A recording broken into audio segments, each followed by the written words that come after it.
everyone. Greetings. Happy Friday. Welcome to the Steve Deace Show here live and on demand on BlazeTV, radio, and podcast. I am Steve Deace alongside Todd and Aaron McIntyre. We're going to be joined in a few minutes, fresh from West Palm Beach. Our friend and colleague Jill Savage will be here for the Deace Group in just a few moments. We are brought to you by our friends over at First Cup Coffee Company. They've got a flavor for every freedom-loving American. If you want to try them today, get the discount when you go to firstcup.com and use the code DEACE, firstcup.com, promo code DEACE at firstcup.com. Get the discount, get the coffee, not because they share your values, which they do. That wouldn't be good enough for us. You got to make a great product. Right? I mean, if we're going to carry the banner of American exceptionalism, right?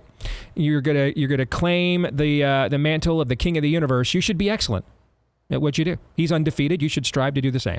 So the first thing is do good. Do a good product. They do. Then the tiebreaker goes to who supports your values, and they do that as well. And you'll get a discount with the code DEACE at firstcup.com. Again, firstcup.com, promo code DEACE. Speaking of discounts, if you were tuned in on election night, and well over 2 million of you across multiple platforms were. We had well over 2 million people watching us, whether it was on our various streams on BlazeTV, YouTube, Twitter, and elsewhere. Over 2 million people watched us on election night. And cannot believe I went 8 straight hours and only had to pee 3 times. I am just as shocked as the rest of the 2 million plus people are at that development as well. All right. But again, these are the sacrifices I make for America. I risk urinary tract infections. I risk death-defying bee venom here in this studio. I mean, and right now, I'm with these new headphones Aaron wants me to wear, I'm risking ear discomfort. There is nothing I will not lay on the line for this country. And you need to know that. All right. So now it's your turn. Okay. We are continuing the record-breaking discount that we offered during the election. We got so much great response to it. Of course, the Christmas shopping season has begun, whether Todd Erzin wants to acknowledge it or not. And so in honor of Donald Trump being the 47th president of these United States, you can still get our biggest discount ever, $47 off an annual subscription to Blaze TV right now. Don't miss out. Get all of the exclusive content we do all of the time right here. Go to blazeelection.com/Deace. We're extending it through today. We are extending it through today. Don't miss out. Biggest discount we've ever offered. blazeelection.com/Deace. That's blazeelection.com/Deace. All right, next hour, it'll be your turn for some Feedback Friday, but let's get it started with the Deace Group.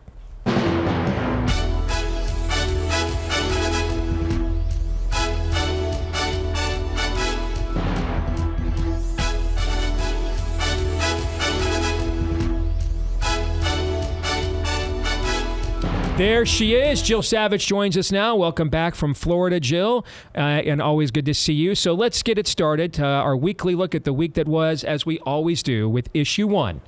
Bleep, Lord Nefarious says. He's an oppressor of civil liberties, megalomaniac Republican. Oh, give me hope, Kamala. Hope, Kamala, give me hope, Kamala.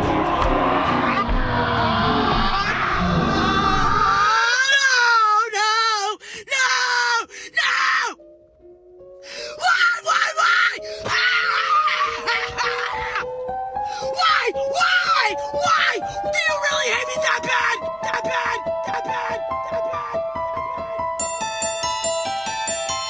Who'd you vote for today? I voted for Kamala Harris. Why is that? I have 3 daughters, 4 children overall, and women's rights is pretty important to them and my daughters. Sorry, I'm getting a little emotional about that. I didn't think that I was going to do that, but... Okay, so we're closing in on almost 5 p.m. Eastern time, and I've been tracking everything that's been going on across the country today. And my most important encounter was when I went out to get my champagne. I was talking to the guy in the store, of course, asking him, did he vote? And he said he did early voting, and he asked me if I early voted. And he asked me, why I was getting the champagne, and I said, because I'm going to be toasting Madam President tonight. And I said to him, she's going to take every one of the swing states plus plus Iowa. I said, I'm a political analyst. I'm telling you right now, the numbers are there. She's taking this election. And then I said to him, you realize, and he didn't tell me who he voted for, but of course I knew. And I said, you do realize you wasted your vote, right? And I didn't care. Hi, everybody. Just a quick reminder, if you're watching the election results tonight, I just want to make you aware of something called a red mirage. That's when some of the rural counties come in because they're earlier and faster because there are fewer votes to count. So don't panic. Some breaking news from the decision desk. NBC News can now project that Donald Trump has won the state of Wisconsin, which means he is the winner of this race and will return to the White House as this country's 47th president. Well, guys, we literally don't even have to panic. We literally don't have to freak out right now. We don't even have to we don't have to freak out. We don't have to freak out because it's not even real. Because, bitch, recount the vote. If this is an audition for managing a complex organization like the United States, Kamala Harris has passed the audition flawlessly. This has been, in many ways, a perfect campaign. A brief, and she had barely any time to put it together. But just as a managerial matter, it's been brilliantly done. I don't know what else she could have done. I think she could have done more. I think she left it all out on the field. I think she raised $1 billion in 3 months. I think that she ran a flawless campaign, and I maintain that. All I can say is how dare you? How dare you put this man into office for another 4 years, knowing damn well what it means for our country. it's not just misogyny from white men. It's misogyny from Hispanic men. Right. It's misogyny from black men. I was so hopeful that a mixed race woman married to a Jewish guy could be elected president of this country. That's not the point I'm making. The point, don't look at me like that. Let's be honest, it was a terrible night last night. It was a terrible night for women, for children, for the hundreds of thousands of hardworking immigrants who make this country go. And in this democracy, the majority has spoken, and they said they don't care that much about democracy. Bitch, are we serious right now? Are we serious? The sad music montage, bitch.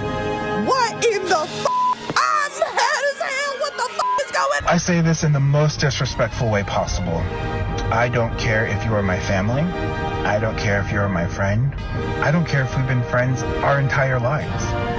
You can literally go yourself if you voted for Donald Trump. If you are so sad about your groceries being expensive, get a better paying job. It's going to be okay. It's going to be okay, right, Joe? Russia has committed an act of war against this nation. I'm disgusted enough to delete my ex account. You voted against me. You voted against my right to live. Never order a Tesla as long as I shall live. We never had bomb threats before Donald Trump became a presidential candidate. Quick question. So does anybody know how to find or hire a hitman? You picked a rapist. You picked a rapist. I hope you go jump off of a bridge. I can't believe Trump's actually gonna win this thing. I'm so pissed off. I've been crying for 24 hours. We should now rename America Hell because it is going to be hell on earth. If you thought I hated white men before, you don't even know what's coming for them crackers. I'm going to get drunk today, and I'm going to act like an angry black woman because I'm angry! I'm so glad you guys got your cheap ass groceries and your cheap ass gas because you're broke as shit. You're broke! You're broke! Why? Angry! Broke! This is going to sound immodest, but I'm obviously a top-tier candidate. So you asked, are there any places that the vice president is overperforming Joe Biden in 2020? So we could show you that as well. We just bring that out here. Harris overperforming in 2020. Holy smokes. There you go. So let this go away and see if there's anything on the east side there. Literally nothing? Literally nothing. Literally not one county?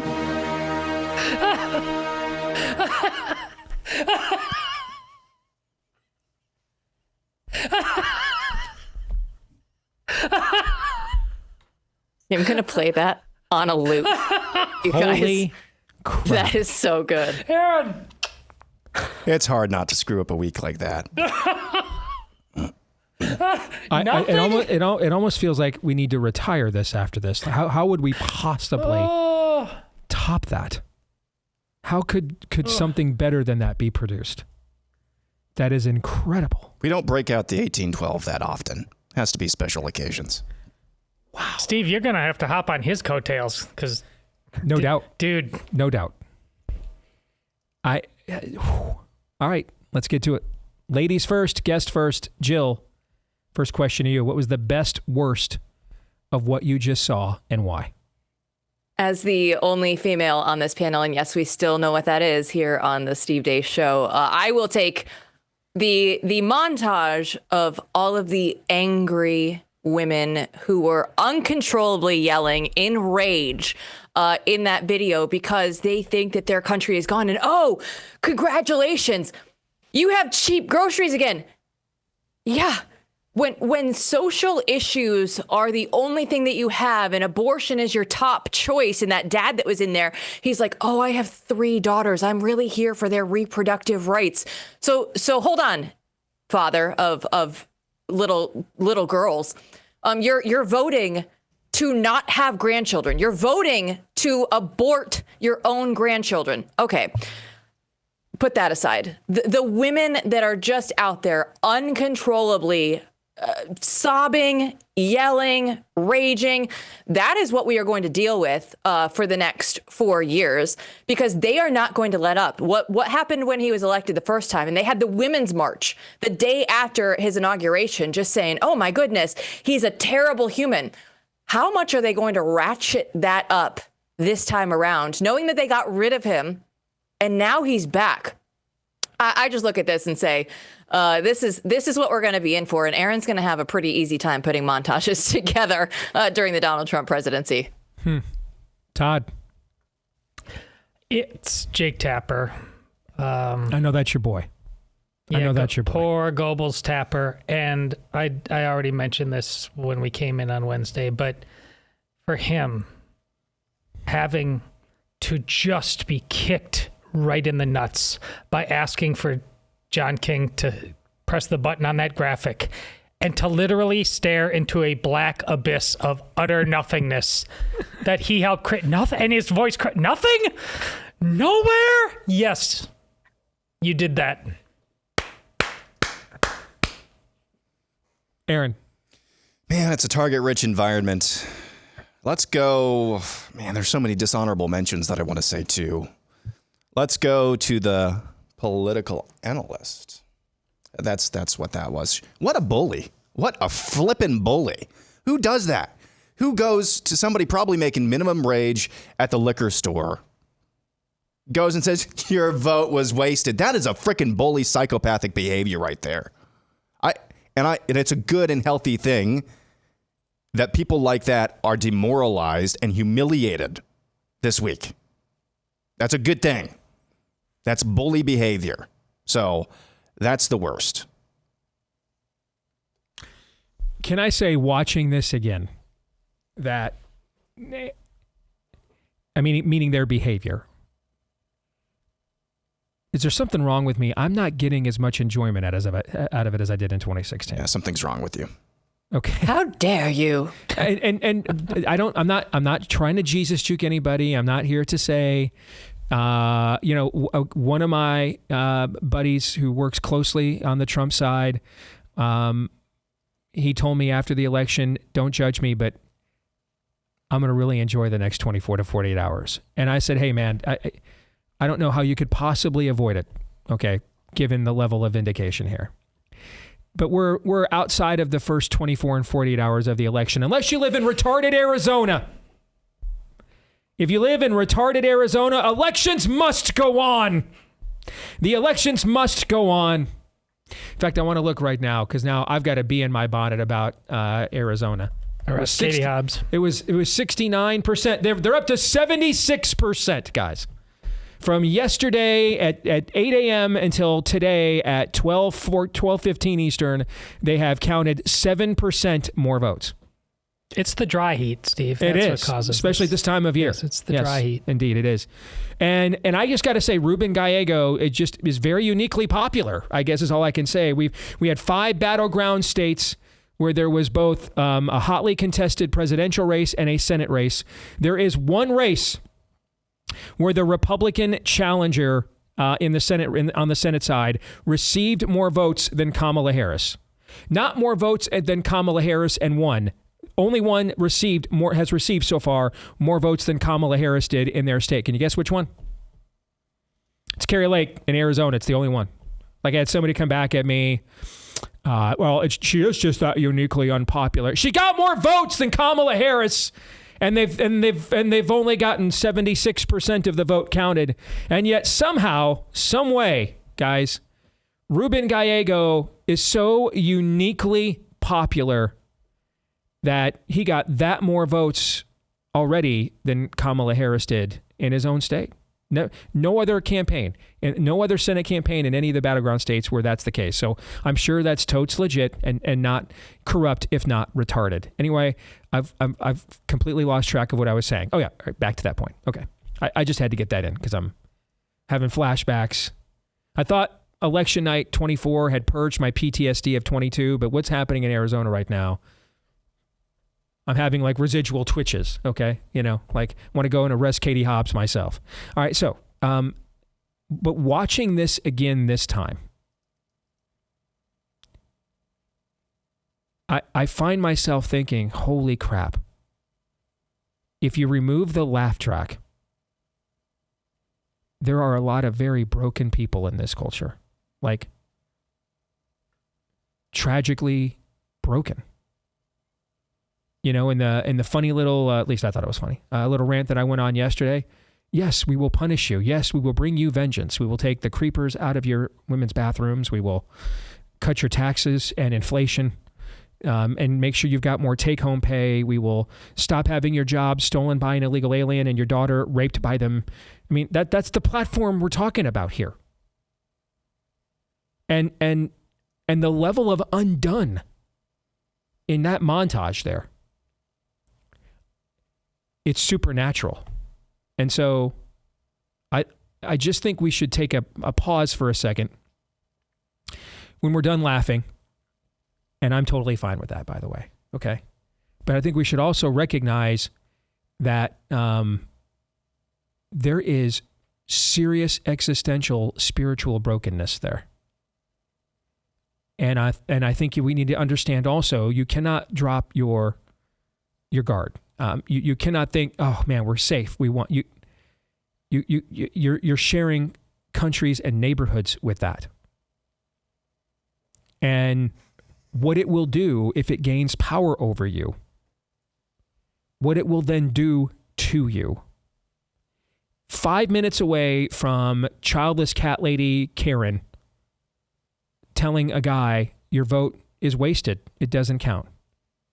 5 minutes later is when she says, you don't get to vote, and you don't get to vote for him.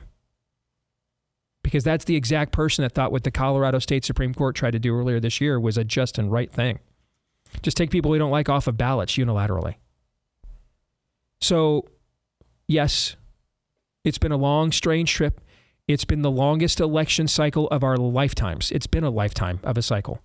Take a victory lap, enjoy it. All right? We finally found the breaking point of this culture. We finally found what would cause normie America to say enough. What would finally cause some significant portion of black and brown people to realize this poop's crazy and we can't do this. We finally found it because let's face it, I can't speak for Jill, but the three of us doing this show every day, we're beginning to think this point did not exist. Mm-hmm. Okay? So celebrate that. That is a good thing. Okay. And least of all, or not least of all, God shed his grace on thee. But understand that level of emotional energy comes from a very broken place. These are tragic stories. But then on top of that, though, don't let your guard down. If you're going to have empathy, don't let your guard down, because the minute all of that energy gains power again, what it will do to you in order to justify that emotional energy if something wicked this way comes level of evil. And we were just entering into the nebula of experiencing what that was like here for the last couple of years. 40% of them said, hey, if you don't want to take the toxic experimental jab, you can be arrested. 25% of them said your kid can be taken away. Where does that come from? Aaron's montage just showed you. I don't care that I can't afford a carton of eggs for my current kids if you don't let me kill the kids I haven't had yet. I want an entire political campaign message based on guys get to use me as much as they want. And when they're done depositing their seed into me, they can then just walk away from it and I can kill my kid. That was the basis of the Democrat Party's closing statement to the American people, guys. That energy is just not going to go away. So be vigilant. Let's get to the exit question here. On a scale of 1 to 10, with 1 being how many more times any of us will likely think of Tim Walz ever again, and 10 being how many times Lindsey Graham has thought of Tim Walz already today.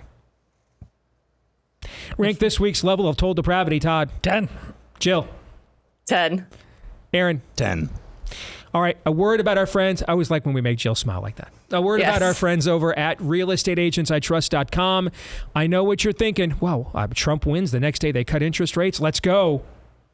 It's still a pretty murky process out there, folks. So make sure that you get an agent you can trust. Where would you find them? Well, we made it as simple as possible.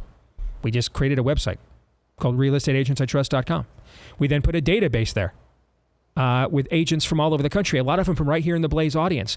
We verified and validated their track records of success, so we connect the two of you together so that in these unprecedented times, you can make sure, whether it's across the country or across town, you get to where you really want to go, which is across the finish line with the dub, and get an agent that'll get you there. Go to realestateagentsitrust.com. That's realestateagentsitrust.com. All right, we're going to give Aaron a break on segment intros after the masterpiece that he concocted there with issue 1. Because issue 2, elections, winners and losers, it's just a simple question. Who do you think was the biggest winner, not named Donald Trump? Who do you think was the biggest loser, not named Kamala Harris, and why? Todd, I'll start with you. Biggest winner, and we can give this some time to breathe and reflect later on. This will change. But right now, RFK Jr. is the biggest winner. I mean, nobody more within this industry pre-COVID had more anti-vax credentials than I did. For this guy to now have the opportunity he has, wow, game on, absolute game on. Biggest loser, it's the only demographic that didn't alter course at all. It's college-educated women. I mean, the three of us in this room are blessed to be married to college-educated women who have not been brainwashed, the likes of what this movement overall as feminism in a very, very short period of time, when this was supposed to be one of the signature moments in human history for half of the human species, women to grab opportunities like never before. And now, a lot of it is the mental illness that you saw on the montage on Aaron's screen. It is sad. It is truly sad. Amen. Todd? I'm sorry, Aaron.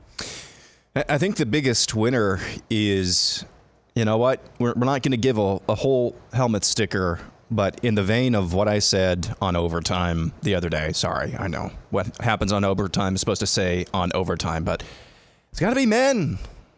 So, I mean, you showed up. You did. We think, anyway.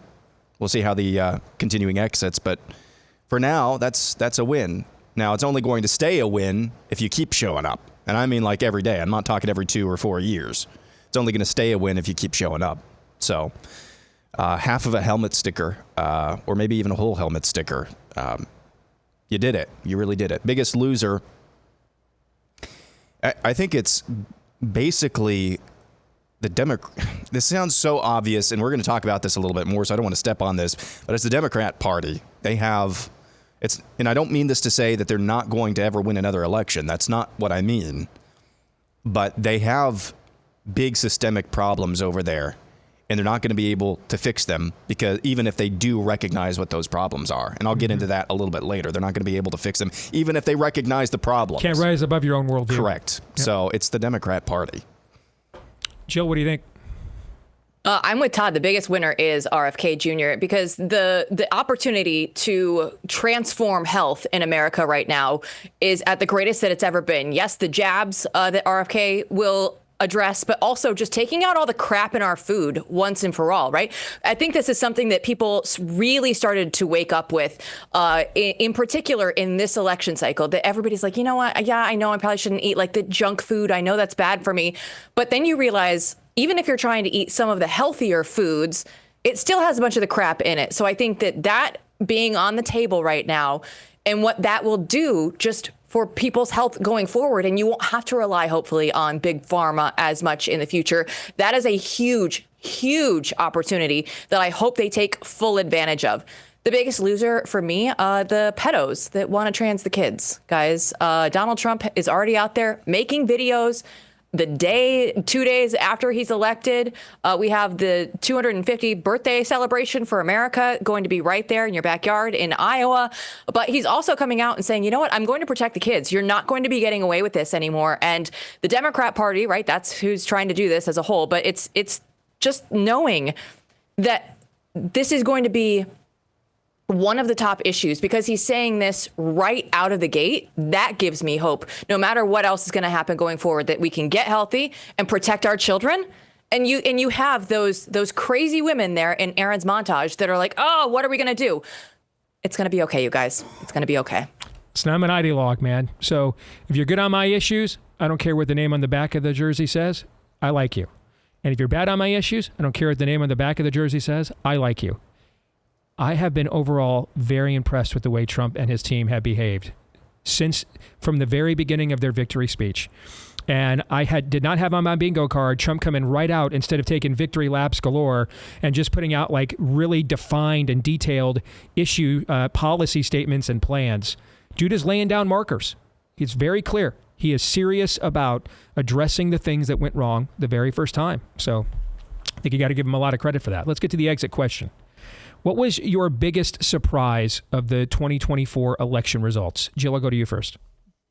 Winning the popular vote. I did not actually see that happening, and making sure that it was indeed too big to rig. And we don't know the results in Arizona. Well, guess what? If it was any closer, we wouldn't know the results for the presidency by this time today.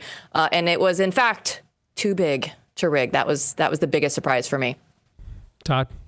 In light of promises of mass deportations, the overwhelming support from the Hispanic community for Donald That's Trump. the biggest paradigm shifter of the evening. In terms of things that I think are sustainable, I saw our colleague Chris Bedford did something this morning that the kind of coalition Trump put together for Republican, I think he described it as temperamental.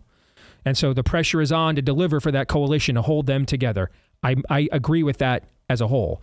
But the one thing that I think is a paradigm shifter is what you mentioned. All right, running on that and running on mass deportations. They're still talking. I mean, Trump talked about mass deportations yesterday. So I don't care what it costs. We have to do it. And to still have a historic performance with Hispanics, I think that is a paradigm shifter. I agree. Aaron? Man, I want to say the whole thing, but I think one thing in particular, I stated this on Wednesday, and then Daniel reiterated it in the overtime on Wednesday as well, is the overall negatives for Trump are still low. They're better than what they were, but he's upside down on his favorability, and he still won the popular vote. You can work with that, because that means that there's actually people doing math and not just voting off of vibes. They're not just voting off of I hate the guy or he hate me or I love. You can work with that. I hate this guy, maybe. I don't like this guy, maybe. But I have to recognize my life was better, and the vision that he's painting is better than what we've got going on right now. So that's adult thinking. You can work with that. That's very well said. I'm going to say my biggest surprise is, amazingly, I mean, I guess I shouldn't be shocked by this, but amazingly, my inbox is not filled with people who want to point out how correct I was about analyzing this election and predicting it's a very specific outcome on multiple levels.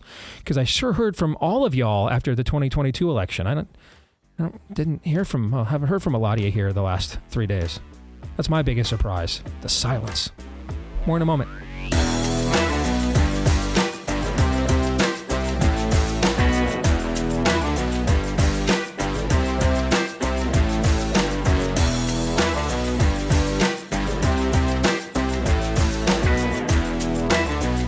Make the switch today to our friends over at Patriot Mobile, who take the profits that you give them and reinvest them back into the values that they share with you. But like I said here at the top of the show, it's not even about common values. It's about the fact it's an excellent product first and foremost. They have an outstanding U.S.-based customer service team. Our family finally made the switch 4 years ago and are wondering why we took so long and have never looked back. So I would recommend you do the same. You can keep your number, switch your number, upgrade your phone, keep your phone. They've got multiple networks within their central hub. So anytime you need to switch those networks, if you're a member, you can do so for free. Don't give money to companies directly anymore that hate you. Give it instead to our friends over at Patriot Mobile. They'll get you started with a free month of service as well if you use the offer code Steve when you go to patriotmobile.com/Steve. Again, use the offer code Steve and you'll get a free month of service to get you started with the offer code Steve at patriotmobile.com/Steve. All right, let's get to issue 3 here as we continue on with our weekly look at the week that was. We bring back in Jill Savage.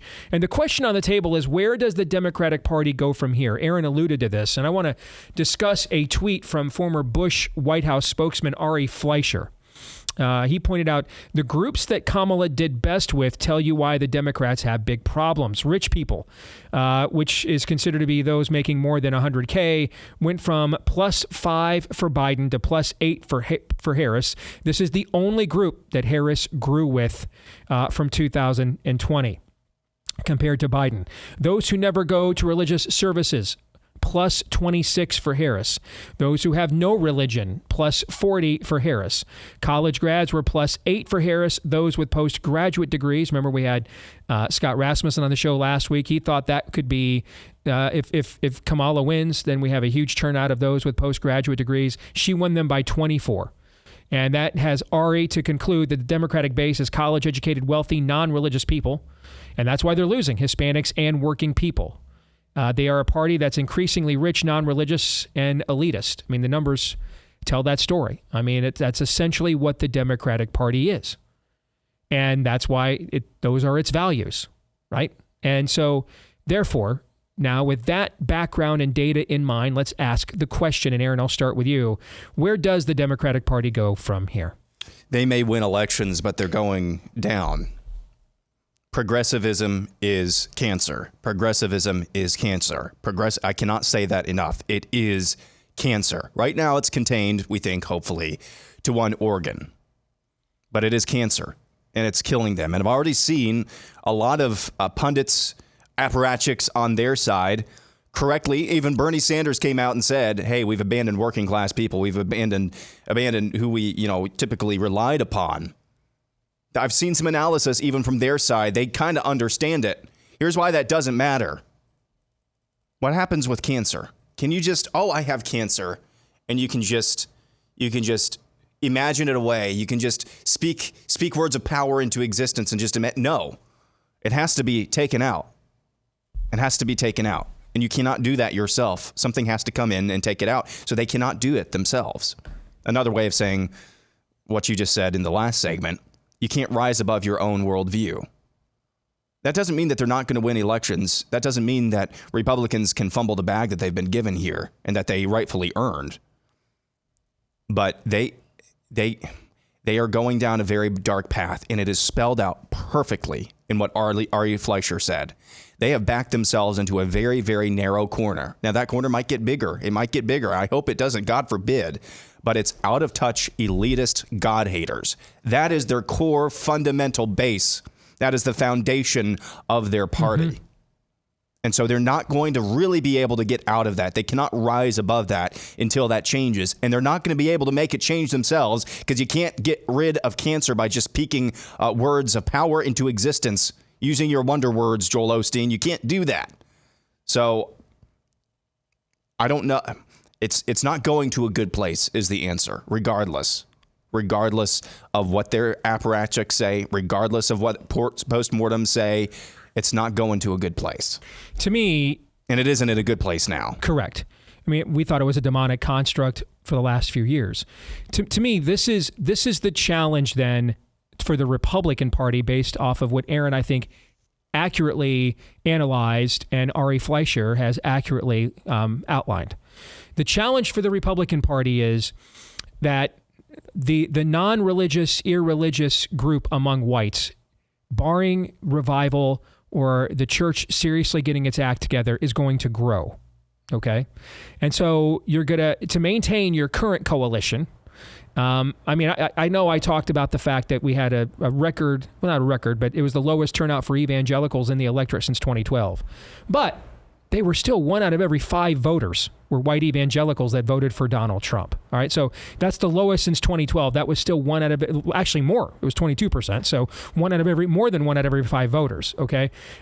Winning Catholics by 15. It's not like the Republicans can just become an irreligious, populist party on the other side either. That's not going to work. Nevertheless, political parties are going to feel tension when they see, well, whites are our predominant base. And it's among the whites that that are growing less religious. So do we water down our morality to honor that? Or, and that's when I go back to the Hispanic stuff I talked about before, Todd. Are there numbers in the Hispanic community that can offset that so that you can continue to draw a clear contrast with the Democratic Party? That will be the one tension and challenge for Republicans moving forward, is to continue to make those inroads with the Hispanic community to do that. One conversation and in the black community, I've been having this conversation with Daniel Horowitz privately the last few days. I'm sure he won't mind me telling you. But he keeps pointing out they had really anemic turnout of all these urban areas of black voters in all these states that we won, these battleground states that we won. And so he's like, I just don't know that we can bank on that. And I said, I'm not so sure about that. Here's why. Because the reasons why they didn't want to vote, is she Indian, black, whatever, that's inside baseball. Most people don't even pay attention to that stuff. The reason why they didn't want to vote for Kamala Harris for president as a black woman is because the values she represents at the forefront of her candidacy are anathema to most of the black community, actually. Remember when we had Pete Buttigieg running guys, and I kept telling you, I'm just telling you, I've done a lot of work in the black community on marriage amendments and stuff like that. They're never voting for that guy. He's going to get, and they're going to act like they don't know why, but it's going to be because he's gay. They don't want any part of that crap. Okay.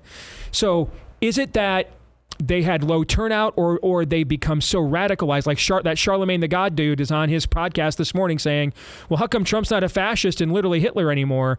If he goes out there, and this gets to the second challenge now, and this is why I love what Trump is doing with laying down issue markers. Okay, what happened in Iowa is, after Trump was the final ingredient to help us get into the rural areas, our governor actually governed from the right and governed well. And by doing that, she isolated them to just the college campuses that believe in their worldview. Okay, what happened in Florida? Same thing. Now, way more diverse state. Ron DeSantis gets power, governed well. People's lives were better. They lived the fact that their talking points are false. You see what I'm saying?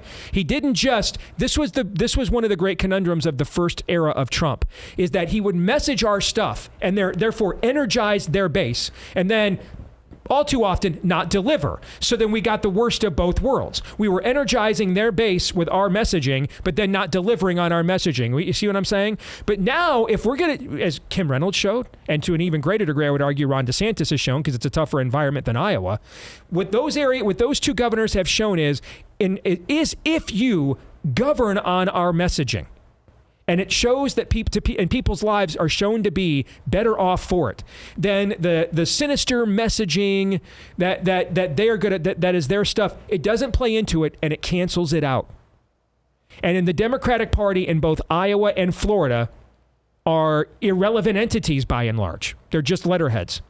This is the opportunity on a national basis that the Republican Party has now. It is likely in our lifetimes that the Republicans will never have a nominee again who is as polarizing as Donald Trump is, given the celebrity, Jill, that he came to office with, okay? And so if he can overcome that and win, but then this time get in there and do the actual MAGA on the ground, okay? And show people, okay, I saw him in these podcast interviews. He's not Hitler. He's not a fascist. I don't know if he'd be a good president, but he just sounds like a pretty cool billionaire to me. I'm not threatened by him.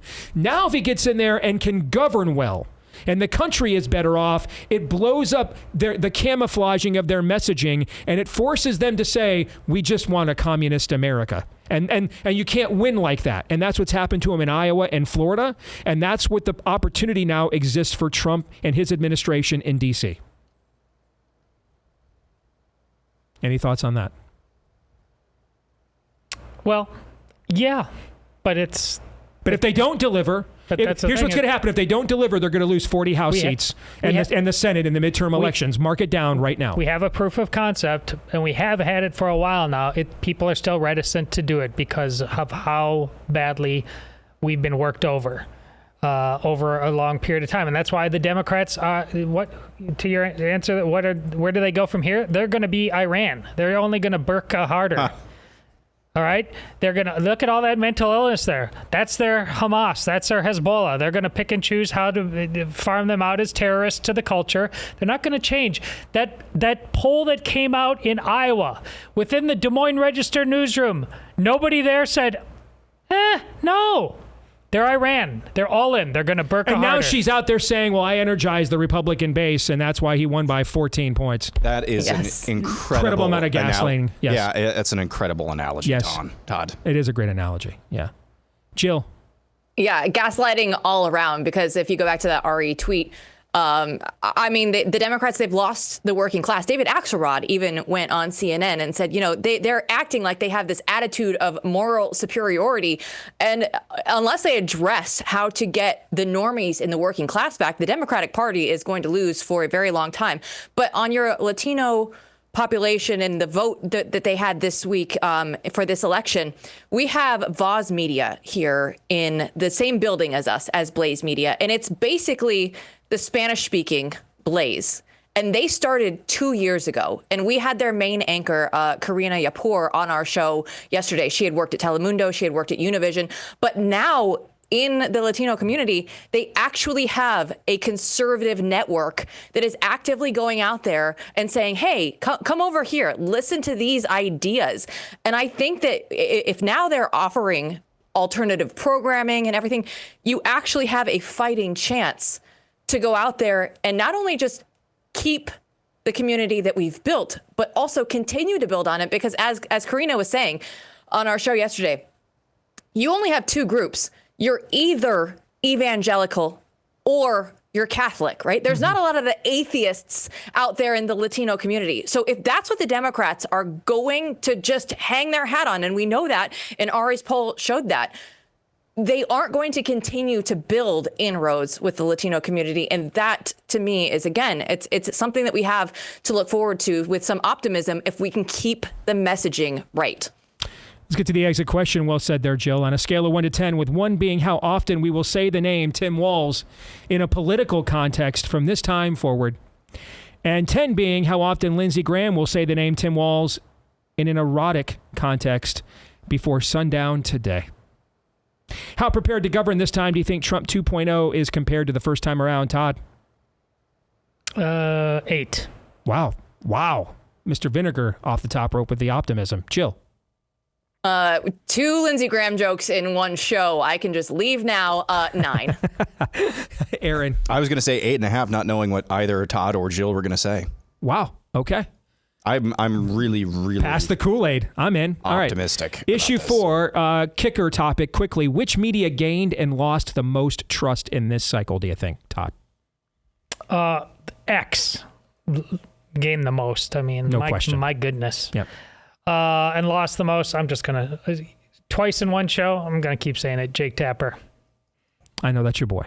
I know you deliver those whippings. Go ahead, Jill. ABC, that debate where they were fact-checking, that was the worst. That was the absolute worst. And then I would say independent podcast, Barron Trump with the side note there, making sure that Donald Trump could go out there and speak directly to the people. Since I was tooting my own horn before the last break, let me go ahead and hold myself in check.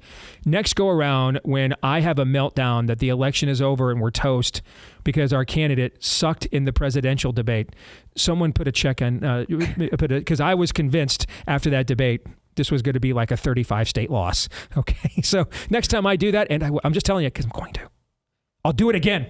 All right. So when I do it again, all right, Todd, gun. All right. Aaron. Let's see. Boy, that was a good... okay. So winners and losers in terms of media. Yes. I was going to say podcast. So there were some rumblings several months ago about, we need to get some legislation to police podcast platforms a little bit more. Something tells me somewhere deep in the bowels of the deep state, they kind of had maybe a leading indicator that they didn't have their thumb on the scale as much as they thought that they could. I think that's been confirmed in this. Getting outside of the censors in corporate media. So that's the biggest winner. Biggest loser, I was going to say ABC as well. And that has to do with my prediction, which I'll make in a few moments. Let's go right to it then. Predictions, Aaron. I'll let you lead it off since you teased it. If there is an heir, and I think there's no question about this, an heir to the MAGA throne after Donald Trump, whoever that heir is will not participate in any more presidential debates, at least not hosted by legacy media. I could totally see that. Todd? Because of our recent conversations about the evangelical vote, I think these next 4 years and the way Trump won, there's going to be a grand reform movement within American Protestantism and evangelicalism to basically separate the wheat from the chaff and make it what it believes it can be, and I think what it once was. I volunteer myself as tribute. Jill?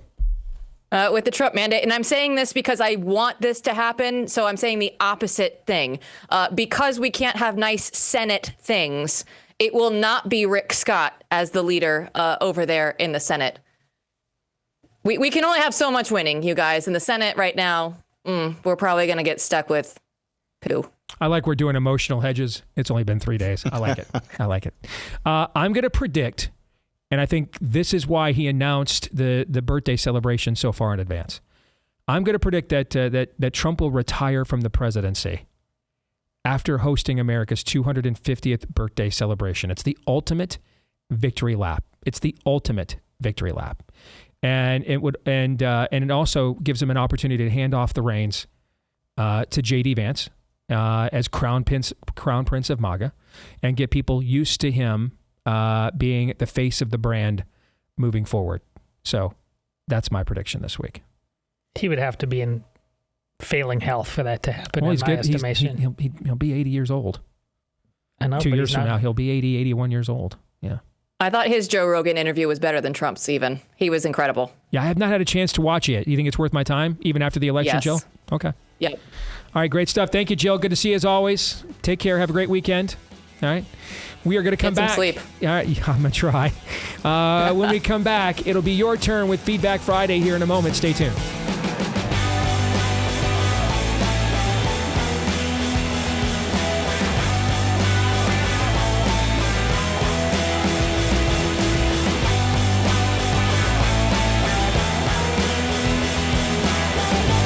All right, back here with Hour 2, live and on demand on Blaze TV, radio, and podcast. Steve Deace here with Aaron McIntyre, Todd Erzin, and you. And you can let us know what you think about what we think via the stevedeace.com inbox. Just email us, steve@stevedeace.com, DEACE. Like us on Facebook, MeWe, and Gab. You can follow me at Steve Deace Show on X, which used to be known as Twitter, Instagram, and TikTok. Don't forget, if you listen to the podcast version, leave us a 5-star review. If you like the show, we appreciate you for liking it. Please show your appreciation for us. And then also, you can make sure to hit subscribe, or if you're on iTunes, follow. And that way, every time we do a new show, it will show up in your podcast feed every single time. Finally, also, please make sure to subscribe to our new YouTube channel at Deace Show on YouTube. That's at Deace Show on YouTube. This portion of the show brought to you by our friends over at Preborn. The battle continues. And of course, the last couple of years, the pro-life political movement was caught with its pants down. Thankfully, though, there are ministries like Preborn that were ready for the post-Roe v. Wade era, and they are still taking ground from the enemy and saving mamas and their babies as well. And if you want to take part in that fight, you can make a tax-deductible donation today. We've helped them save tens of thousands of mamas and their babies because of your generosity. And let's save tens of thousands more. They've saved hundreds of thousands at Preborn in the history of their ministry alone with their unique approach of truth and grace, confronting moms with truth with ultrasound so they can hear the heartbeat of their baby. But then also, when they choose life, the grace that comes with repentance as well, and not going through with that awful deed of murdering your own child, and all of that they do for free. even though none of it is free, provided they continue to get the support from people like us. If you'd like to make that donation today, you can make it at preborn.com/Steve.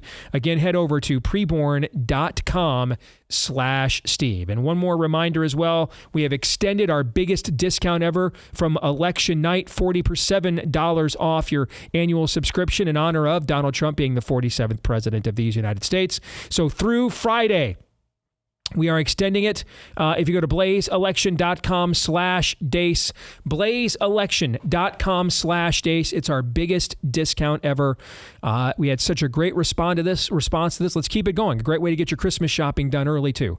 blazeelection.com/Deace. That way you get all the exclusive content we do at the Blaze. You get access to all of the hosts like myself and more. blazeelection.com/Deace and subscribe now. All right, guys, are you ready for some Feedback Friday? I don't know, man. I mean, we're turning a page. Am I? What do we got? What is going on there? I know. Is this as close as you've ever seen Todd Erzen to Giddy? Yeah, get out of here. I'm open to the possibilities. Can I say, I used to be executive producer on this show. That's how I was hired. I don't know if I am still anymore. Can I make an executive decision to just let Todd go home? Something's wrong with him. Indeed. Giddy looks good on you. I like it. I want to call it giddy, but you know what? You know what it is? For you, this truly was a campaign of joy. That's what it is. No, it definitely wasn't that either. It was truly a campaign of joy.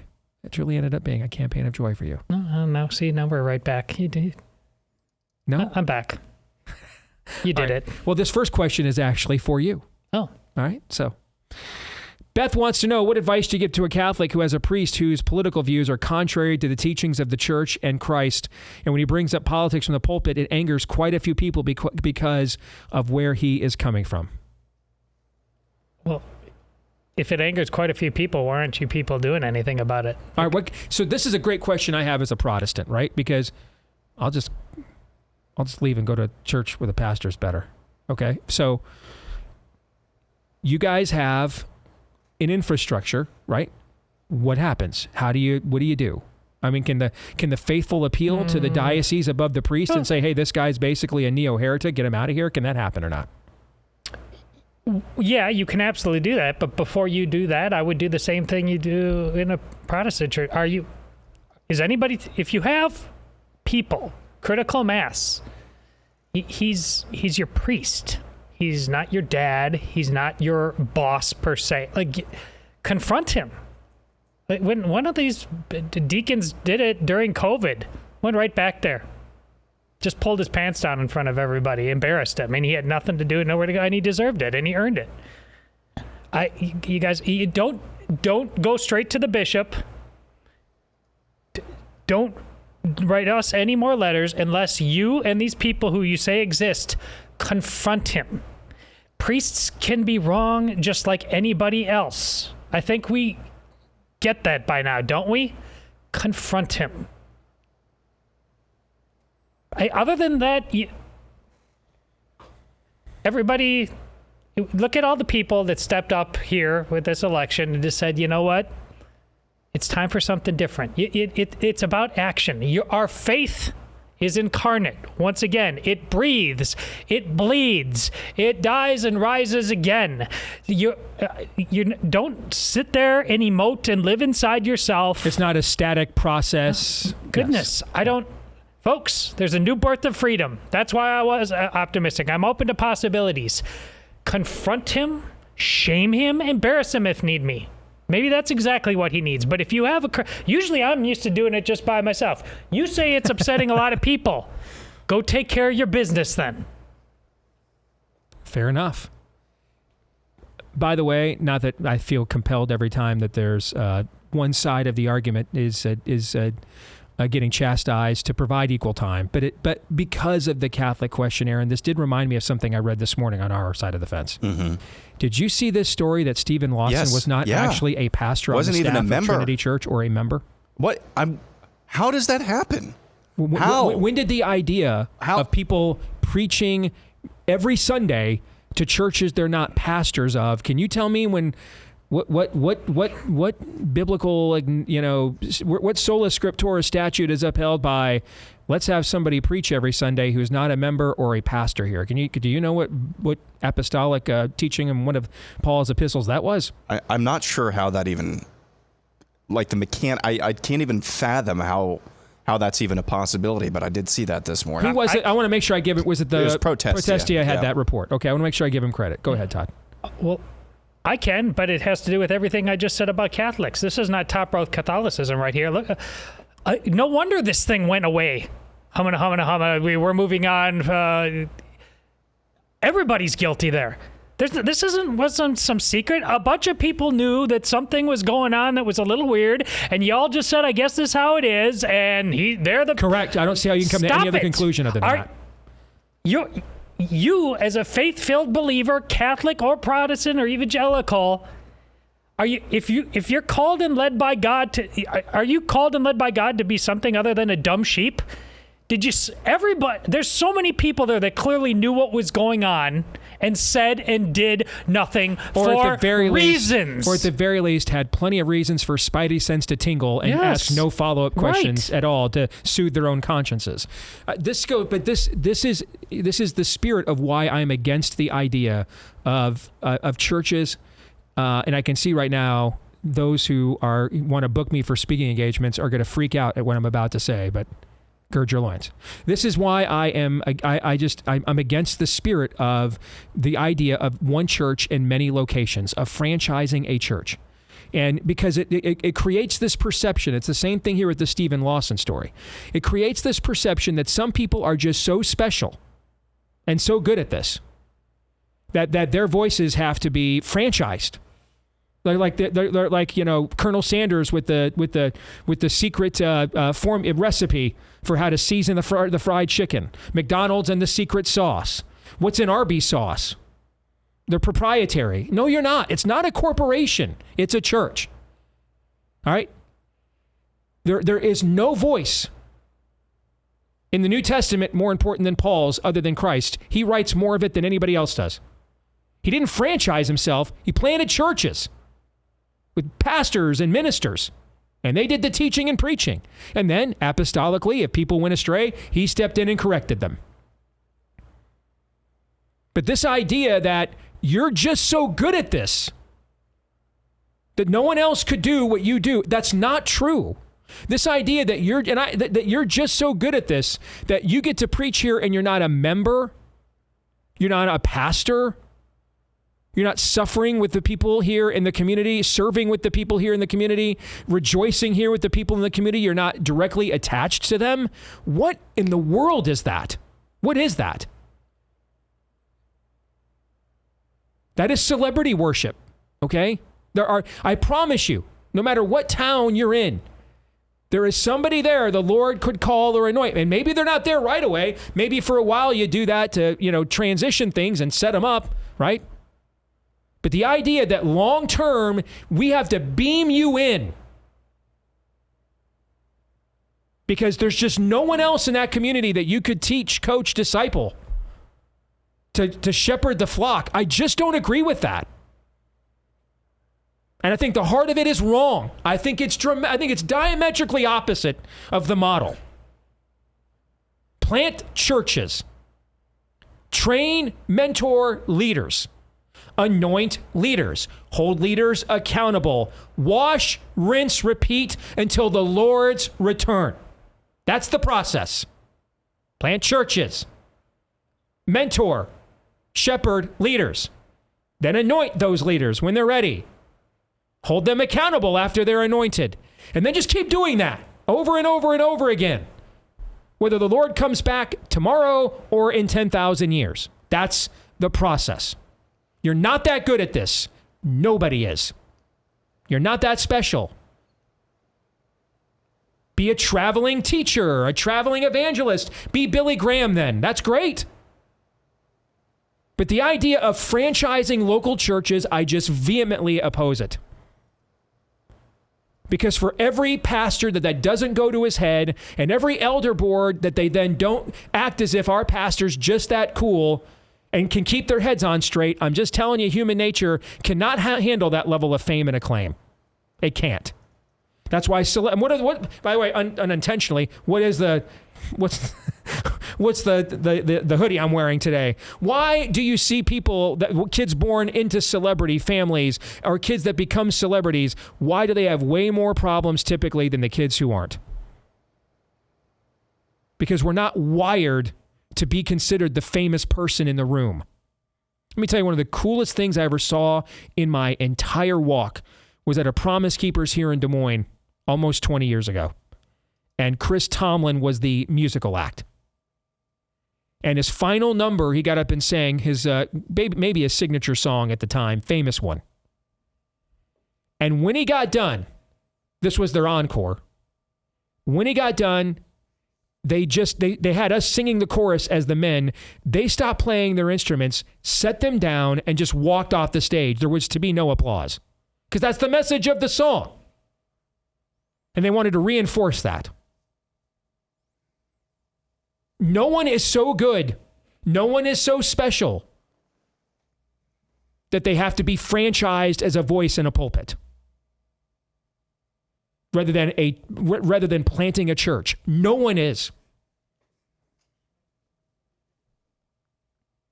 No one is so good and so special that local community that you're so good at this that they don't deserve their own pastor. Well, we let that guy do everything other than preach. You let him do everything other than that which would gain him the most respect of the flock. You've castrated him. Why are you a Protestant preacher if you're not preaching? Correct. Here's where I will come top row. If you want to be part of and I'm using it in the term that if you want to be part of a franchise, why don't you just, for all the good and the bad, whatever you agree or disagree with, you may as well become Catholic. I don't have an argument with that. Because what you basically bishoped yourself, yes. essentially. Yeah. What is this? That's essentially what you've done. I don't disagree with that at all. Then join the real thing. I don't disagree with that. I mean, if we're going to create bureaucrucies, we've already got one. Exactly. And they're way better at it, and they've got a ton of money. They can help. So go to them then. I don't disagree. Don't disagree with that. Plus, the smells and bells are a lot better. No doubt. No doubt. Too, so. Plant churches. No one. We like to say, every kid. It's wrong to deny a kid a mother and father on purpose, right? It is similarly wrong to deny shepherds, or to deny sheep a shepherd. And you're not a shepherd from long distance. You're not. And the guy that comes in and bookends your message isn't a shepherd. He's not. He's a surrogate. He's a stand-in. He's a substitute teacher.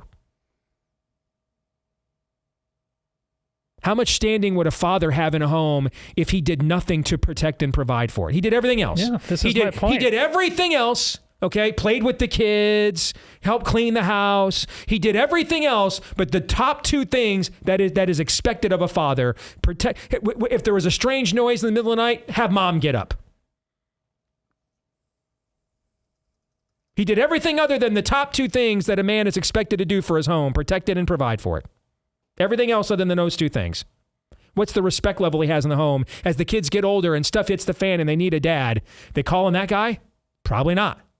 Similarly, having someone stand up there and do everything for that church except that which would connect him the most intimately with that flock and garner him the most respect, the teaching and preaching of the Word of God, I just don't agree with it. People I know, I love, do it. I just disagree. I've disagreed for years. I think it's a terrible idea. And I think it leads to stuff like Stephen Lawson. Celebrity pastors don't have to be a member, don't have to go there. Why is that any different than I don't have to be there to actually preach to these people, but they're my congregation and tithe to me anyway? Why is that any different? I don't believe that it is. I'll move on. David writes, continue to really enjoy the show. You guys are hitting a grand slam with it. Thank you. Although there's probably some people close to me that did not like the last 10 minutes of what I just said. One thing you have alluded to is the huge gender gap politically. I know the abortion issue is part of it, although it seems to involve a lot more than that. You guys are right that men need to step up and lead to change things. However, what I am seeing a lot of recently is more men saying and sometimes doing the right things, more or less, but women that seemingly strongly opposed to this. I don't get into many debates, but it seems counterproductive for men to try to change women's minds on these issues, although many try this. It seems like that just reinforces their stereotypes even more. I think conservative women need to step up in discussing these issues with others, especially single women, as they might possibly have an audience with them. Do you guys have any thoughts on this? I think that if you are so far gone into the abortion cult, it probably doesn't matter the gender of the person that speaks to you. You need the word of God. Now, that notwithstanding, I think certainly it is profitable to have women who have succumbed to the lies of abortion. It's just one example of an issue, and have had the grace and redemption and delivered through that to speak to the next generation of women before they do. I certainly think there's value in that. However, again, the culture runs on headship. And headship is defined by responsibility, not authority.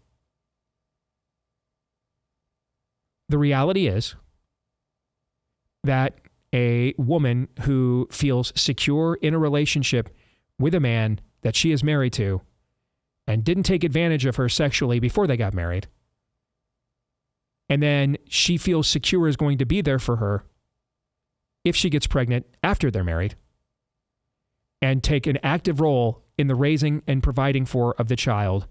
How often do those men go to abortion clinics, guys? I ask. Never, or maybe at least almost never. Maybe almost never fair? Mm-hmm. Okay. A woman who gets pregnant by men who will not provide for her, will not protect her, will not give her the security she desires, and love her as Christ loved the church. How much more likely is that woman to go to an abortion clinic? A lot. Now, in between those two steps, or in between those two cornerstones I just mentioned, is there room for other women that have been in those kinds of situations to share their stories and hopefully try to reach the women caught in the latter sector before they make maybe a life-altering, changing, tragic mistake they'll regret for the rest of their time on earth? Sure. But understand that's triage. That's triage. Triage happens when? Do you triage if someone has a low blood sugar level and their BMI, they're less than 20% on the BMI chart, right? And their heart rate, and they got the resting heart rate of a triathlete. Are we doing triage on that person? No. We're doing triage on people who have had something bad happen to them already, correct? Mm-hmm. All right. So ultimately, the best preventative measure against the kinds of women that we can see wreaking havoc in our culture are the men. And to that end, we have to be honest, whatever the gap is between men and women in terms of how they voted in this particular election and other elections, that gap shrinks and narrows and is possibly non-existent when it comes to the issue of abortion. Men aren't fighting and dying on that hill any more than women are, quite frankly.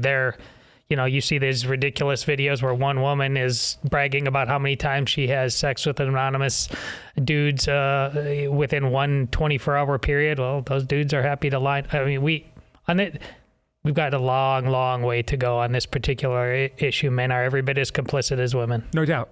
The reality is men being better to those women before they even get to the triage moment of considering an abortion. And then men who say to the women who have succumbed to the spirit of the age, listen, I have empathy for how you were failed by men, but I'm just going to tell you right now, you are not going to get to project your brokenness onto the culture. You don't get to do that. And so I stand in the gap. I'm opposed. And you're not giving gay porn to my kids in schools, and you're not transing the kids, and you're not going to coach my daughter on how to get an abortion behind my back. We're not doing any of that. Nope. Yeah, this is a good point. This is where on both ends, the men are the women solution are ahead on of both the ends. men. Women are it's moms for liberty. It's not dads for liberty. This stuff is all tied together. Correct. Not to mention, if we act as if only women can address women, we're going to play right into the feminism lie that is killing us all. All right, which is to negate the importance and status of the men. And I can promise you, the only thing worse than the patriarchy is going to be the matriarchy. I can promise you that. So, no, guys, there's almost never a scenario. This is what it means to be the head of the home. This is what it means to be made in the likeness and image of God. This is what it means to be given the mandate of go forth and multiply, have dominion. This is what it means. Just like a CEO of a company is not directly involved in every single decision that gets made, right? Every single decision that gets made. But can shareholders step in and fire every maintenance crew person that didn't unclog the toilets? Can they fire every mailroom clerk that didn't deliver the registered mail that would have changed the course of the company? No, someone has to be held accountable, right? Mm-hmm. Who is it? The CEO. On the ship, who's responsible for everything that happens on the ship? The captain. On his watch, he's responsible for it all. Now, does it say he's to blame for everything that happened on the ship? No. But he's responsible. Someone has to be responsible. Men, we are responsible every single time. Doesn't mean we're to blame. But yeah, we're responsible. That's the trade-off here for being given the opportunity to procreate, being given the opportunity to experience the love of a woman, being given the opportunity to experience the love and legacy of a family, being given the opportunity to take gifts and talents that we can't take credit for because they were given to us and maximize them on this earth for significance and prosperity. There's a trade-off to all of those opportunities and things God has given us as men. And you know what it is? Responsibility is what it is. So yep, you're responsible in every situation. My adult kid's a brat, apostate, far away from God. All right? They were disrespectful to me the last time we talked. So whose responsibility is it to take initiative and make the call? Who do you think it is? You. Every time. Your responsibility. Every time. Yes, man. That's your responsibility. In exchange for getting to for finding a woman that'll give you the sexual gratification you crave, and in exchange for finding children who will rise up at your funeral and put you in the ground and call you blessed and say that they are proud to bear your legacy, in exchange for buildings and scholarships and other things that bear our name after we're gone, and homes that we can purchase and buy, the exchange rate for all of those things that God grants you as a sinner, man, is responsibility. That's the exchange rate. That's the cost. You will take responsibility. That's the order of command. Don't want the responsibility? Then just refuse all those things I just mentioned. Then don't take advantage of women sexually. Don't sire children you're not going to take care of. Don't take loans out for things you're not going to pay for. Don't start businesses you're not going to finish. Just stay at home then, play video games. But if you're going to step into all those areas, this is the cost. You get all those benefits in exchange for one thing. You now bear the responsibility for them. I don't think it's unfair at all, because it's all that's asked of us. Everything else is already ready-made. You didn't give yourself the ability to procreate. You didn't give yourself that intellect. You didn't give yourself that talent.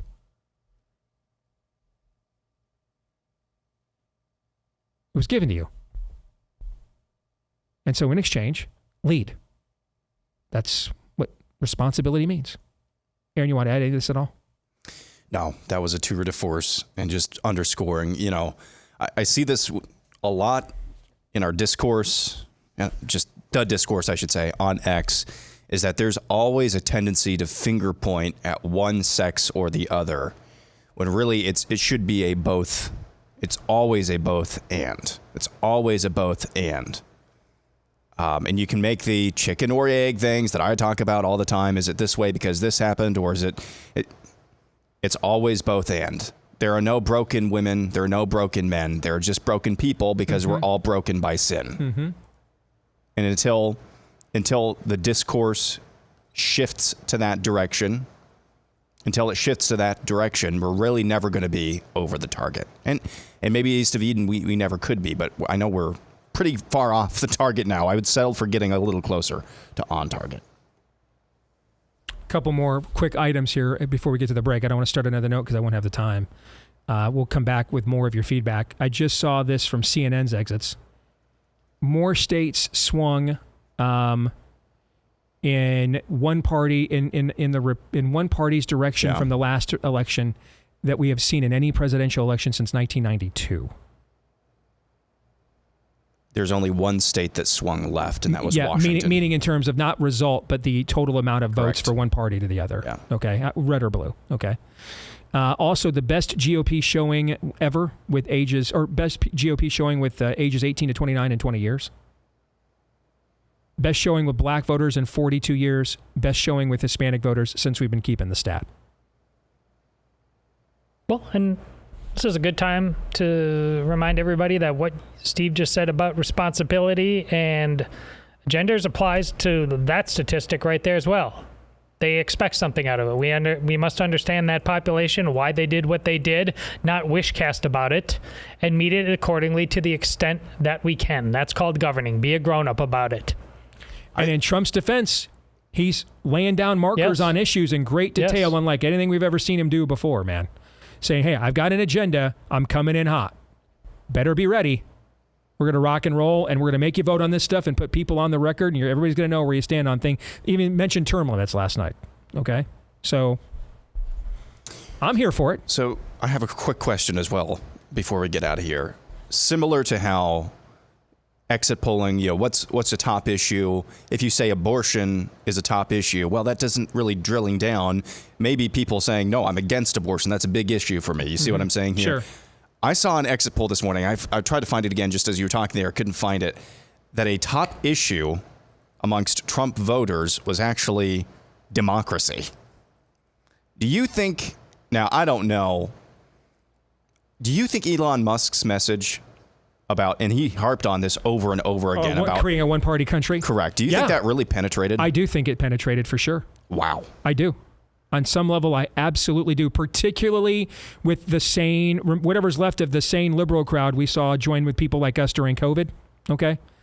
The Brett Weinsteins, Joe Rogan, that RFK Jr. crowd, I think for sure, for that crowd, the idea, those guys all left California, remember? Or many of them have left California. So I think the idea of a Californian America, I do think that fits into that. And democracy would be their kind of language, right? Yeah, I agree. All right, more in a moment.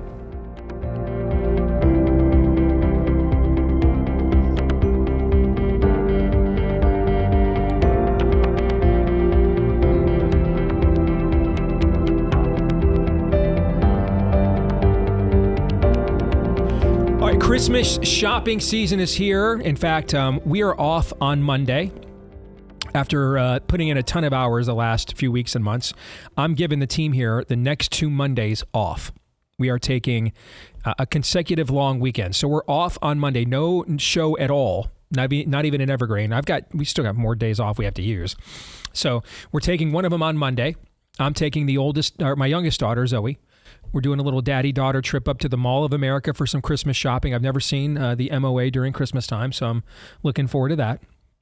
And so the following Monday, a week from Monday, is probably the funniest episode we've ever done, okay? Because in June of 2023, we decided it'd be fun to tape a crystal ball election 2024. What is it, a good 18 months before the election itself? Yeah, about 18 months. So in June of 2023, we taped a crystal ball 2024 election. And I don't even remember anything that was said. I just know it's going to be all wrong. Okay. Oh, man. And we are going to look like total clowns. Okay. Depending on when we would have played this, we'll look like savants or look like clowns. I think most of it is going to be clownish. I nailed one of my predictions. Did actually. You? Yeah. And I don't remember like any of it on purpose. I thought about just not ever airing it. And then I realized that'd be the gutless thing to do. Okay. Let's not take ourselves that seriously. Okay. And you start going down that road, you end up becoming that which you hate. So we're going to put it on there. Right. And could have just taken another day off that following Monday. Because I'm coming back from Patriot Academy and the getaway down there, the gun getaway with Daniel and Rick Green at Patriot Academy, and I'm flying back Monday afternoon. So so we're gonna have an evergreen show and give you guys a big laugh, letting you see what we thought, how we thought the 2024 election was going to turn out in the early summer of 2023. So you guys just might want to mute your social medias. For the day. I don't remember what I said either, so they'll have to inform me. Indeed. All right. So anyway, I brought up the Christmas shopping season because if you are looking for a unique gift that someone you love will absolutely cherish. I mean, I found it a few years ago with our friends over at Paint Your Life, and I gave them the oldest photo I had of me and my mama when she herself was still a teenage girl, and I'm just a little dude, okay? And it's a pretty worn photo. But I gave it to them to see what they could come up with, where they take your photos and they paint them to preserve them long term. And there you can see Aaron has it up on screen. I mean, I was blown away by how good this looked. And so was my mom. And she has, I think it was like maybe 3 years ago now that I gave this to her, and she has cherished it ever since. So if you have those kinds of memories that you want to preserve long term, a unique gift, you can't beat what they do there. So this holiday season, you can give the most meaningful gift you've ever given from paintyourlife.com. And there's no risk. If you don't love the final painting, your money is refunded. So that's a guarantee. And right now, as a limited time offer, get 20% off your painting. That's right, 20% off and free shipping. And when you're dealing with these paintings, that free shipping is a big deal. They're not small. So get this special offer. To get this special offer, text the word DEACE to 87204. That's DEACE to 87204. Text DEACE to 87204 from our friends at Paint Your Life, and you can celebrate the moments that matter the most. All right, let's get to some more Feedback Friday. Neil Hess wants to say, I think we would both agree that a tax in and of itself is not immoral. A government has to fund a military somehow. But we would also both agree that 100% income tax is immoral. My question is this: if you had the authority to pass an amendment unilaterally with regards to constitutionally allowable tax guidelines for percentages and domains like income, sales, luxury, etc., how would you structure and word it? I know this is kind of a quaint topic considering the times we are in, but I thought it might make for an interesting intellectual exercise. Nevertheless, may the pumpkin spice vinegar and smoked meats be with all three of you and your households. That's from Neil Hess. So Neil, I'm a biblical worldview guy. All right. And so we look at the tithe primarily as a religious ordinance in Old Testament Israel. There is no specific tithing standard in the New Testament, and that's on purpose. The standard in the New Testament is joyful giving, sacrificial giving, but there's not like a specific expectation of what that amount will be. Okay. If you want to carry it over from the Old Testament and say, hey, God went with 10% before and he's unchangeable. I mean, I won't argue with that, but there's just giving is discussed many times in the New Testament and in very specific ways in terms of specific groups that were given to, specific groups that did the actual giving. And in none of those specificities, though, is a specific percentage or amount. Is it itemized in the New Testament? All right. But so why is it itemized in the Old Testament? Because it wasn't singularly an act of religious worship. It was a tax. It was a direct theocracy. The priests also held the office of lawmaker, lawgiver, and so you needed funds to run the government. And that government was expressed through temple worship. And so what was that percentage? 10%. So I'm a biblical worldview guy. I just think that as a general rule, there ought to just be a singular rate flat tax We'll get rid of exceptions. Everybody just pays 10%. Don't need exceptions, don't need accountants. Everybody just pays 10%. 10% for Elon Musk is going to be a heck of a lot more money than it will be 10% for a single mom. So we don't have a progressive tax rate where we're pitting groups against one another, and then they are able to find so many loopholes that and that they then try to make it up with excise taxes and user fees and tolls and everything else. Just going to pay 10%. That should be more than enough money in a country of 360 million people to run things efficiently. Everybody just pays 10%. And the other thing I would do, as I've said for years, is there's no paycheck withholding. You have to write the check. One way to hold government accountable to make sure your money's being spent properly is if you were writing the check. So you once had that money and you have to fork it over now because no one even looks at the gross. Like I got to tell you, I don't know what my gross salary is for my own business. I don't know. I know what in total I made last year through royalties and speaking engagements and the show, but I don't know what my salary is off the top of my head. I don't know what you guys' salaries are. I know what my net is, and I know what you guys' nets are because I hand you guys your paychecks and myself. But I can't remember what you guys' gross incomes are. Whoever looks at that, because you never get that money. Got to change that psychology. So everybody gives 10%, and then we can discuss that there's no paycheck withholding. You have to write that check. And then I think every state at that point can decide for themselves what's best for them and what they want to do. I don't think there should be paycheck withholding anywhere in America. So you have a state where you have a lot of elderly and you have a big need that maybe another state does. You want to do something a little bit different there. I let every state then decide what they want to do and determine that within their own laboratories of democracy. But on a federal level, everybody would just pay 10%. That's what I would do. You guys have any thoughts?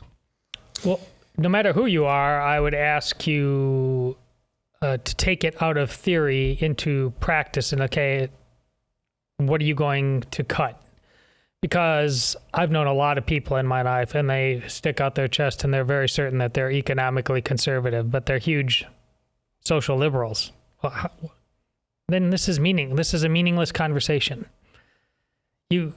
I'm open to anything and everything, but I'm not interested. Economia, the Greek, the household. This is incarnate. The economy is ultimately about real people's lives. So make sure your theory matches the practice. What's going to get cut? And hey, we need to cut things, but no serious economic conversation about cutting taxes should happen outside of the fact that this is exactly what I'm getting rid of. And Steve has had more than several shows in the course of his career about the Republicans who come in and talk tough on tax policy and cutting taxes. And then you ask them, okay, what parts of the government are you going to cut, like Rick Perry? And they actually forget on stage that that's even part of this problem. The biggest thing, so yeah, it's fair and it's moral because our tax system is fundamentally immoral right now. But the biggest thing is to do besides actually helping Americans is it hamstrings the government into doing only things that government should be doing.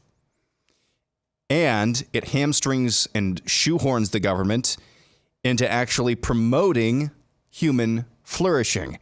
If the government wants a larger budget, what do they need more of? Taxpayers. And if you want more taxpayers, what do you need to promote? Human flourishing, not just through commerce, but through reproduction as well. It accomplishes two things. The reason that our system is set up the way it is, which is a series of smoke and mirrors from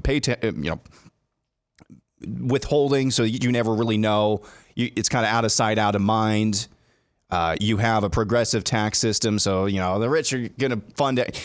The reason it's set up this way is because chaos loves to operate in darkness. Okay, I mean, Rand Paul here in about 30, 40 days or so, he's going to come out with his Festivus list of grievances and all of the things. Or maybe it's Thomas Massey who does this. I can't remember. Maybe they both do a version of this. I know Rand does it. Maybe they both do, but I know Rand does. You know, the list of things that government spends your tax dollars on. The reason that they're able to get away with this is because of the tax system that we have right now. That's the reason they're able to get away with all of this. If you actually went to a straight tax, whether it was a straight, a flat sales tax or a flat income tax, you would hamstring the government into cutting things that really they shouldn't be doing and hamstring them into doing what they should be doing and promoting good. Amen. Let's close with this one. I was recently in Omaha touring a number of Christian colleges for my youngest daughter. We arrived at St. Mary's College in the heart of Omaha, a beautiful campus on a crisp fall morning to tour an all-women's college. When I arrived, I had to use the restroom, so I asked where one was. The woman proceeded to tell me that they had a gender-neutral bathroom with one stall around the corner and then a men's and women's further down the hall. I asked what was their pronoun policy. She looked at me like she didn't understand the question, so I asked what is their transgender policy. She answered the question like I asked what color the sky is, and answered in that duh tone that however they identify is what they would call them. I know I shouldn't have been shocked, but somehow I was. So I went to the well one last time and asked if a man that dresses as a woman can be enrolled in an all-girls college. Got that same answer that however they identify garbage. We left immediately, but sadly another mom and daughter stayed. Our next scheduled campus tour was at Northwestern College in Orange City, Iowa. Deciding not to waste a 2-hour drive from Omaha, my wife just called. Because I was driving, Todd, so simmer down. They promote and accept gay marriage and the whole transgender thing. Campus visit canceled. Whoever took the call knows they are in violation of God's law. We let them know that. Last school is York University. They never heard a question like that before and had to ask someone. We got a call back that they would not allow anyone to attend the school anyway, other than how God treated them or created them. Sadly, they were actually relieved because they assumed we were calling because we affirmed that lifestyle and wanted them to do it. So, we're now heading to York, Nebraska, but the biggest takeaway is not to assume just because they are called a Christian or all-girl school means they have not bowed the knee. I'm kicking myself because I knew all of this, but didn't do the work ahead of time like I should have. It's humbling, but I will not get fooled again. That is from Stephen. First of all, dude, mad props that you did that level of homework. See, you think you dropped the ball. That is way more homework than most dudes will do. Way more. So I came away from your note encouraged by you and you and your wife's preemptiveness, not by the conditions of Christian schools. I was already discouraged by that in all too many cases. All right. Or Christian colleges, I should say. But in this case, you did more homework and pushback than most Christians will show. And most men will do. But yes, the rot is deep in the wood, folks. And this is why I wanted to close with this note. The rot is deep into the wood. It's in the trunk of the tree. So we just simply cannot just go back now to our own complacency because we won. What must break, and I'm hopeful it will, because the only generation that Trump won was mine. And I am not sure my generation can lead. I have my doubts, frankly. But what that does tell me is two things. One, the people with the most kids at home or kids about to enter into adult world were the ones who most saw the urgency of the moment, and that's good. But also the generation that grew up in America as it was for many, many generations. And then lived through watching it come apart. Also shows they understand the urgency of the moment. I think my generation has that going for them. I don't know what else, but I think it has that going for them. What we must do is break the previous generational paradigm, which was, I listen to Rush every day, I watch Fox News all night, I buy all the books, I vote Republican, and show and own the lib media that the silent majority still lives, and then I just go home in between cycles and I'm just not involved and participating in the process, even at the level, Stephen, that you did by doing your homework on the Christian schools trying to get your daughter to enroll.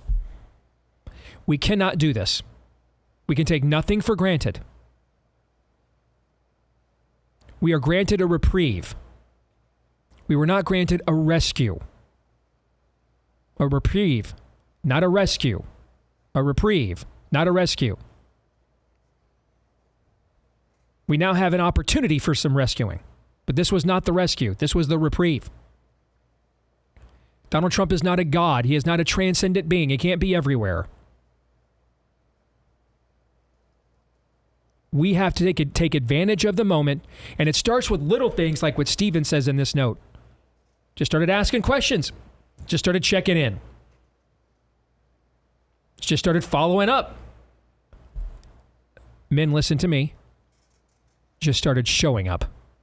Just started showing up. We have a reprieve. It is now time for us to just start showing up. That'll do it for this week of shows here on The Blaze. And what a week this has been. Wow. So we need a 3-day weekend after this. So we're taking one. No show on Monday. We're taking the day off. Hope all of you have a great weekend. We'll see you on Tuesday. Until then, Romans 8:28.